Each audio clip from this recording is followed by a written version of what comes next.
A vida é feita de escolhas.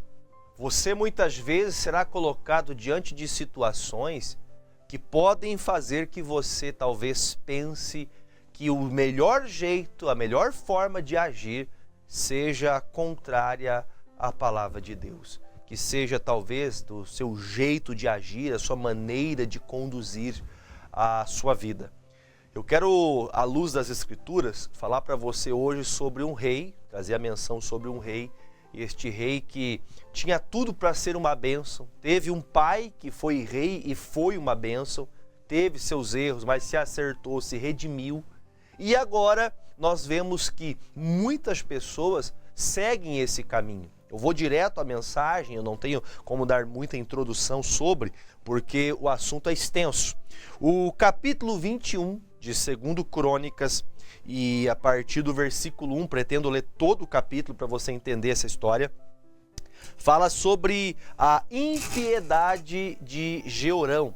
Jeorão, que foi filho de Josafá, Josafá que foi um rei de Judá, que permitiu algumas coisas acontecerem dentro da casa dele, que ele deveria ter tido cuidado, zelo para que aquilo não acontecesse. Era a união de pensamentos diferentes, de contrariedade, de fé contrária, e isso trouxe um grande prejuízo para ele no seu tempo de vida.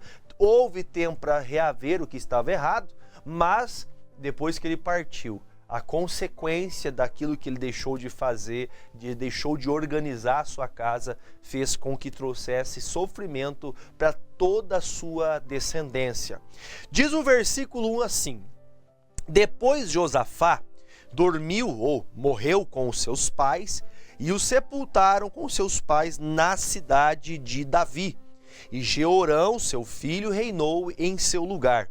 E teve irmãos, filhos de Josafá. Seus irmãos foram Azarias, e Jeiel, e Zacarias, e Azariel, e Micael, Cefatias.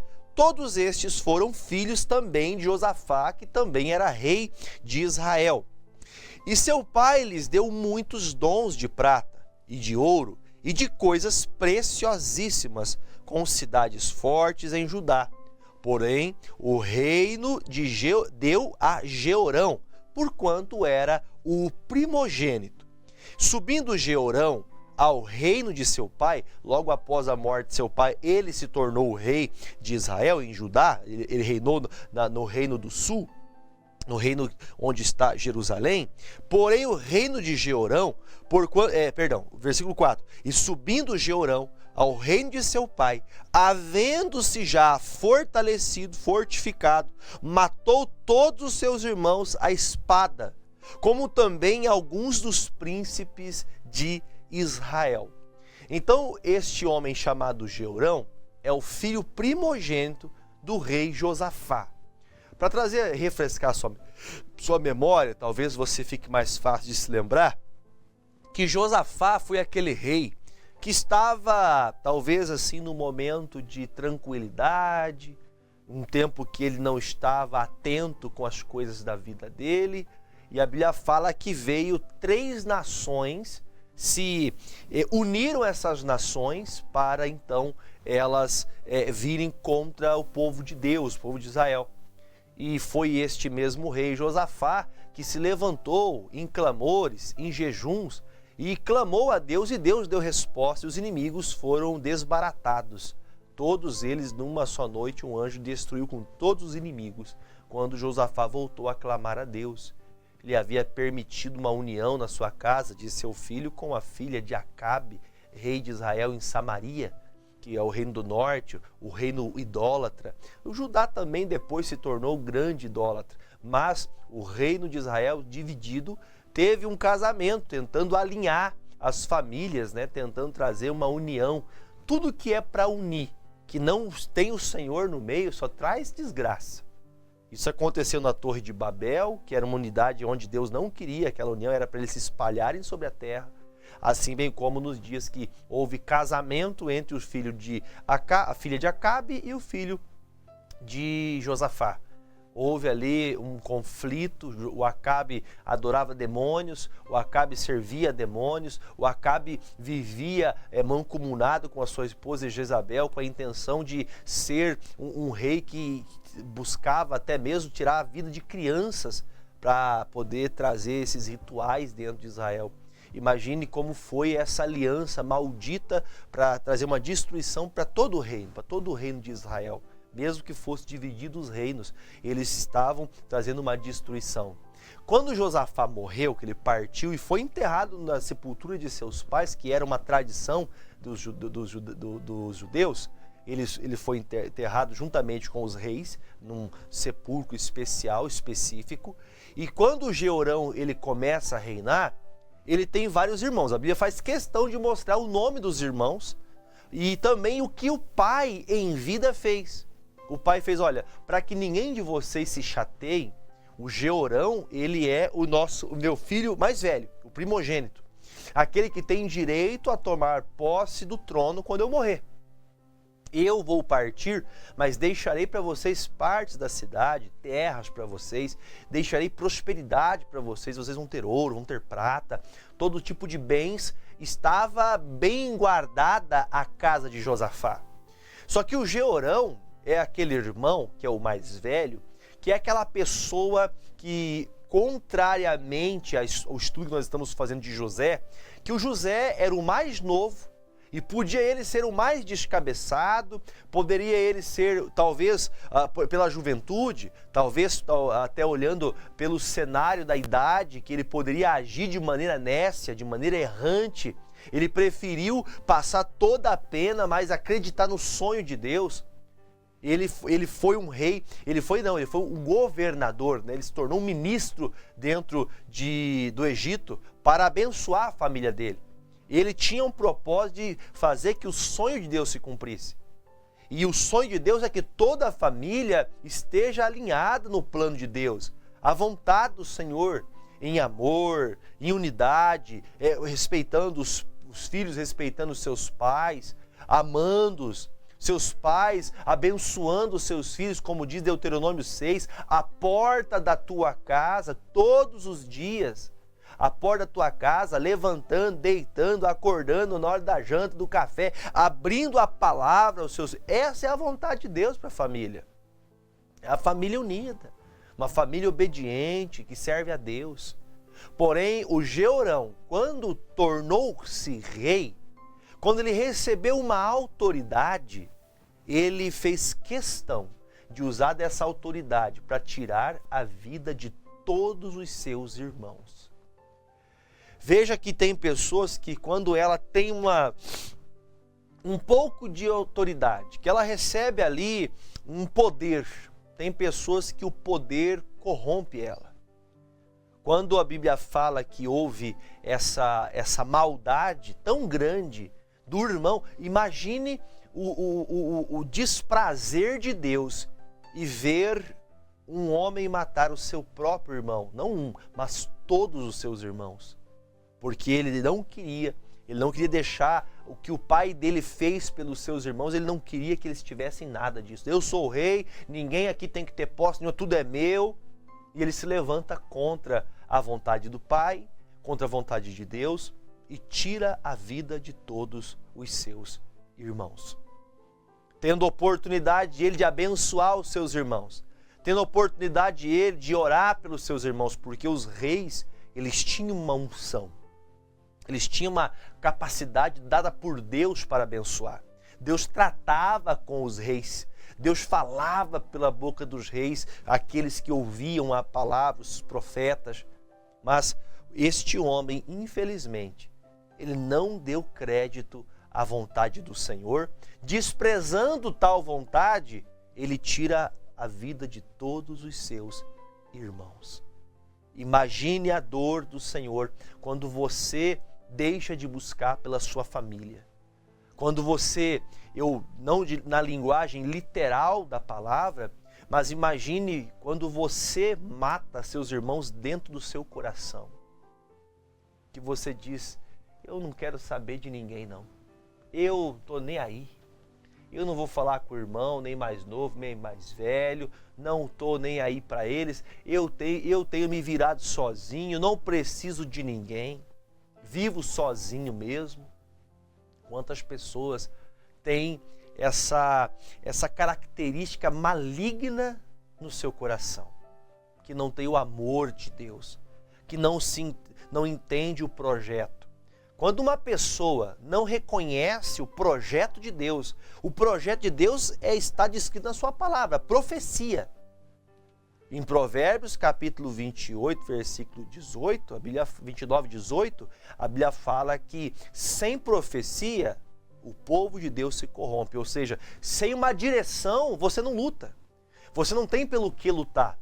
O Jeorão preferiu matar todos os seus irmãos do que procurar a Deus e entender o que Deus queria para o tempo dele. Eu não vou fazer toda a leitura, eu coloquei que ficasse até o versículo 20, mas nós vamos lá no momento em que ele...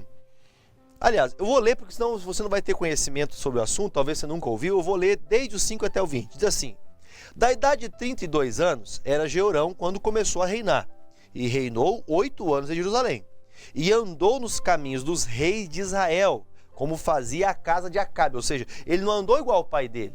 Ele não foi um abençoador, ele foi um homem mau, assim como Acabe foi mau também em Samaria, porque tinha a filha de Acabe por mulher e fazia o que era mal aos olhos do Senhor. Porém, o Senhor não quis destruir a casa de Davi, em atenção ao concerto que tinha feito com Davi, e porque também tinha dito que lhe daria por todos os dias uma lâmpada, a ele e a seus filhos. Ou seja, pela aliança que Deus fez com Davi, agora o Jeorão não tem destruído totalmente o reino do sul, onde está Judá, Jerusalém, onde está ali onde ficara o povo que deveria ter servido a Deus, que não se desviaram colocando imagens de escultura como reis, como fez Samaria e tantas outras,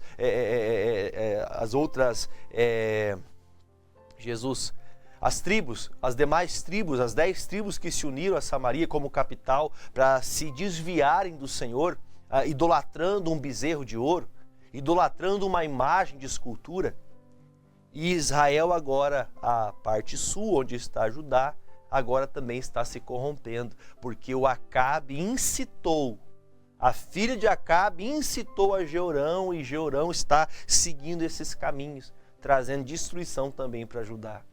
Você vê pessoas, por exemplo, trabalho, pessoas que você conhece, que fazem coisas terríveis que você tem até vergonha de falar. E às vezes você está seguindo o mesmo caminho dessa pessoa. Você às vezes está fazendo até mesmo, até compactuando com a ideia dessas pessoas. Aceitando isso como base para você também fazer as mesmas. Ah, pastor, todo mundo faz assim, eu vou fazer também. Aí diz a Bíblia, versículo 8, nos dias de Jeorão, se revoltaram os edomitas contra o domínio de Judá e constituíram para si um rei. Pelo que Jeorão passou adiante com seus chefes e todos os carros com ele, levantou-se à noite e feriu os edomitas que o tinham cercado, como também os capitães dos carros. Quando você não está fazendo o que é correto diante de Deus, levantam-se perseguidores. Esses perseguidores não vêm quando você está fazendo o que é certo. Quando você está fazendo o que é certo, eles vêm te perseguir, mas Deus te defende. Quando você está na palavra, Deus te defende diante dos inimigos. Agora se levantam inimigos com permissão de Deus contra Jeorão. Versículo 10. Todavia, os edomitas se revoltaram contra o domínio de Judá até o dia de hoje. Então, no mesmo tempo, Libna se revoltou debaixo de seu mando, porque deixaram o Senhor Deus de seus pais. E ele também fez altos no monte de Judá, ou fez ali mais imagens, escultura, fez com que se corrompessem os moradores de Jerusalém até a Judá e impeliu isso. Ou seja, todos tinham que servir a essas imagens que ele estava obrigando as pessoas. Então lhe veio um escrito da parte de Elias, o profeta, que dizia: assim diz o Senhor, Deus de Davi, teu pai, visto que não andaste nos caminhos de Josafá, teu pai, e nos caminhos de Asa, rei de Judá, mas andaste nos caminhos de Israel, dos reis de Israel, e fizeste corromper a Judá e os moradores de Jerusalém, segundo a corrupção da casa de Acabe, e também mataste os teus irmãos da casa de teu pai, melhores do que tu. Aqui você encontra a resposta por que ele mata os irmãos dele. Porque todos os irmãos dele eram melhores do que ele. Ainda se você comparar com a história de José, José teve seus irmãos, erraram com ele, mas ainda tiveram misericórdia e não tiraram a vida dele, porque o José não morreu pelas mãos dos seus irmãos, que eram maus naquela característica de invejarem a José, porque Deus tinha um projeto, um sonho colocado no coração de José. O que te faz vencer todas as perseguições e batalhas e dificuldades dessa vida é o projeto de Deus. Então, se você não tem uma palavra que norteia a sua vida, que te faz você lutar todo dia por ela, você, infelizmente, vai ser como está descrito aqui. Olha, você sabe que estes outros são melhores do que você. E por isso, então, você foi e matou eles. Os irmãos de José queriam fazer a mesma coisa. Não puderam, porque Deus não permitiu. Deus mudou o coração. Não vamos matar esse menino, não. Vai ser muita tristeza para o pai. Se bem que eles até mataram José no coração, né? Porque deixaram o menino ser vendido para o Egito. Né? Venderam o menino para o Egito. Mas tudo cooperou. Depois você vai entender mais. Versículo agora, lá no versículo 15. Tu também terás uma grande enfermidade. Aliás, eu vou voltar no 14, desculpe. E eis que o Senhor ferirá com um grande flagelo, e as tuas mulheres e as tuas fazendas. Ou seja, você vai perder tudo que você prosperou, o seu casamento vai ser uma destruição. Tu também terás uma grande enfermidade, por meio de um mal nas tuas entranhas, até que te saiam as tuas entranhas por causa da enfermidade dia após dia. Despertou, pois, o Senhor contra Georão, o espírito dos filisteus, dos arábios, que estão da banda dos etíopes. Estes subiram a Judá e deram sobre ela, ou seja, guerrearam contra ela, e levaram toda a fazenda que se achou na casa do rei, como também a seus filhos e a suas mulheres, de tudo que lhe não deixaram filhos, senão a Jeoacás, o mais moço de seus filhos. E depois de tudo isso, o Senhor feriu nas suas entranhas com a enfermidade incurável. Não sei se era uma gastrite, um câncer que ele teve ali, só que a Bíblia fala que era incurável a enfermidade. E sucedeu depois que, de muitos dias, chegado ao fim dos anos, saíram as entranhas com a doença, saiu para fora aquela coisa, e morreu de más enfermidades, e o seu povo lhe não queimou aromas, como queimara seus pais. Ou seja, Israel não sepultou, não fez o sepultamento de Jeorão. E era da idade de 32 anos quando começou a reinar. E reinou em Jerusalém 8 anos. Com 40 anos esse homem morreu. Jovem. E foi, eu quero que você guarde essa palavra, e foi sem deixar de si saudades. Até eu quero acertar um equívoco. Eu falei ontem que era Amazias, eu estava totalmente equivocado. O homem que partiu sem deixar saudades foi o Jeorão. Pense num ser humano que quando morre não tem um filho para ir no sepultamento. Pense no ser humano que quando morre, nem as pessoas que conviveram acompanhando aquela chaga, porque enquanto Jeorão era rei, havia ainda pessoas debaixo da sua, vamos dizer assim, da sua autoridade de rei. Mas nem aqueles que estavam ali do lado dele. Ninguém teve a capacidade de sepultar ao seu rei. No entanto, que ele partiu e ninguém lembrou dele. Veja que tem pessoas que elas partem e elas deixam saudades. Tudo que ela fez, todo o esforço que ela teve, ela deixa saudade. Mas tem pessoas que elas são tão malignas, tão diabólicas nas suas obras e atitudes, que elas são esquecidas no nosso coração. Agora, vamos fazer essa analogia, vamos fazer essa comparação com José. Lá em Gênesis 45, versículo 1, como tenho estudado nesses últimos dias, se você não pegou os primeiros estudos, vai aí no YouTube, no Facebook, tem as mensagens que estão disponíveis para você da segunda à terça-feira, que é a sequência dessa mensagem de hoje. José é levado ao Egito e tem toda aquela trama que acontece, dificuldades que acontecem com ele, e ele se torna um governador. Deus faz esquecer, Deus dá a ele filhos, ele prospera. Há 7 anos agora de muita fartura, ele prospera, guarda, cresce, se torna grande como o braço direito de Faraó, um governador, um ministro. E agora chega um tempo de fome, de seca, que toda a terra de Israel está sem mantimentos. E o Egito está lotado de mantimentos, porque José guardou no tempo da dificuldade. Aí chega o versículo 1, onde há o encontro de José e seus irmãos. Então José não se podia conter diante de todos os que estavam com ele, e clamou: fazei sair daqui a todo varão, e ninguém ficou com ele. E quando José se deu a conhecer, ou falou para os seus irmãos, e levantou a sua voz com choro, de maneira que os egípcios ouviram, e a casa de Faraó o ouviu. E disse José a seus irmãos: eu sou José, vive ainda meu pai? E seus irmãos não lhe puderam responder, porque estavam pasmados diante da sua face.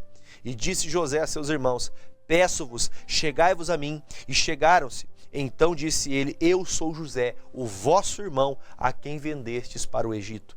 Agora, pois, não vos entristeçais, nem vos pese aos vossos olhos por me haverdes vendido para cá, porque para a conservação da vida, para salvar a família, Deus me enviou diante da vossa face. Aleluia!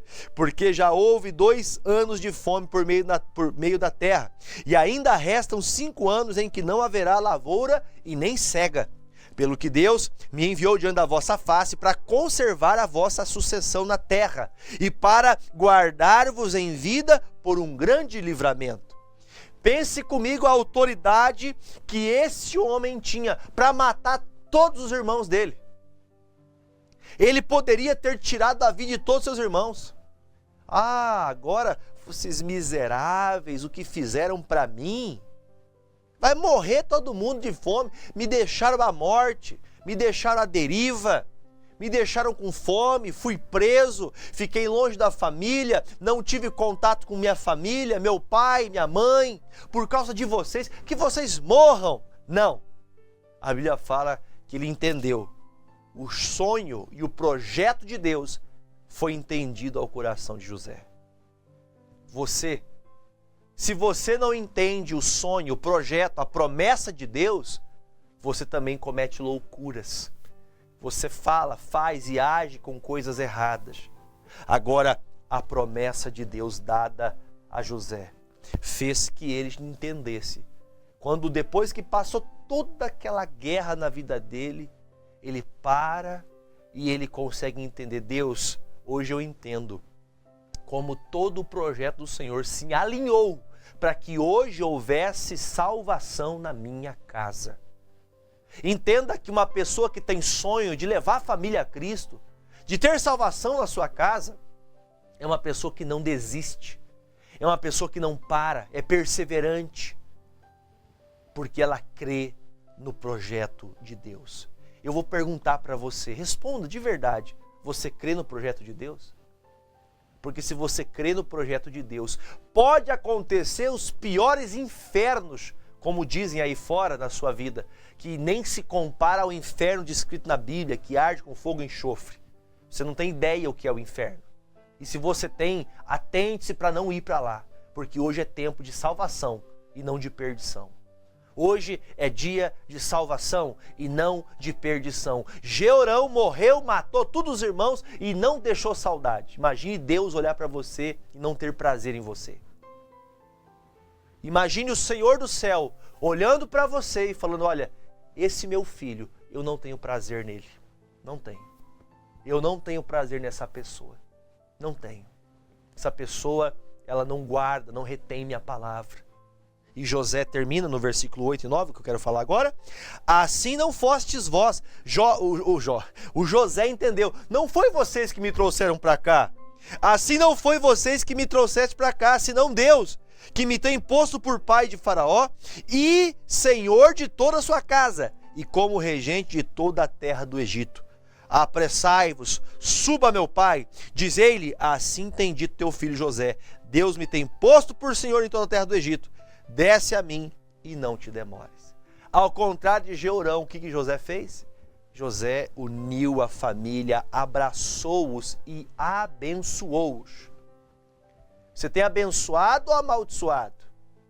Você tem lutado para a família, mas pastor, eu estou lutando sozinha, pastor, estou lutando sozinho, ninguém quer buscar Deus de verdade. José lutou, ele, Deus e ele. Mas chegou o dia que que todo o seu esforço foi recompensado porque ele viu toda a sua família reunida novamente. Ele deu sustento durante todo o período da vida dele. Põe para mim Êxodo aí, por favor, acho que é Êxodo 1, versículo 8, isso? Vai ter referência para você. Veja a importância de pessoas que realmente servem a Deus, como até a história das pessoas que estão ligadas a você que serve a Deus, Êxodo 1, do 6 ao 8. Olha a importância de você servir a Deus. Versículo 6 assim: sendo, pois, José falecido, morreu José. José agora partiu, faleceu. Diz a Bíblia, e todos os seus irmãos e toda aquela geração, os filhos de Israel, os filhos de Jacó, frutificaram e aumentaram muito e multiplicaram-se e foram fortalecidos grandemente, de maneira que a terra se encheu deles. No tempo de Jeorão só sobrou um filho para que ficasse herança do reinado. Já nos dias de José, a Bíblia fala que todos foram abençoados. Pense você abençoar gerações e gerações e gerações, porque você obedeceu e entendeu o projeto de Deus. Se você não sonha como a palavra de Deus te ensina, se você não almeja como a palavra de Deus te dá, como a palavra de Deus se revela a você, você não vai deixar legado. Pai, acorda, pai. Mãe, acorde. Desperte para que o legado continue nos seus filhos, nos seus netos. A Bíblia fala no Salmo 127 que os filhos são como uma flecha.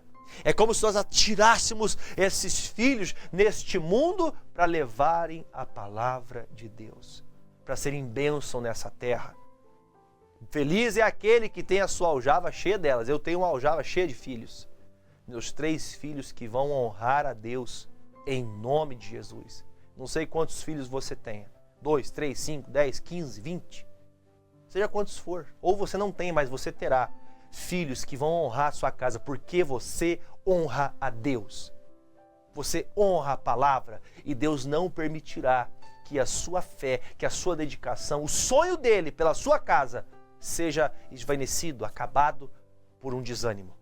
Levanta a tua cabeça, volte a buscar a Deus, volte a levar a sua família para a igreja, volte você para a igreja.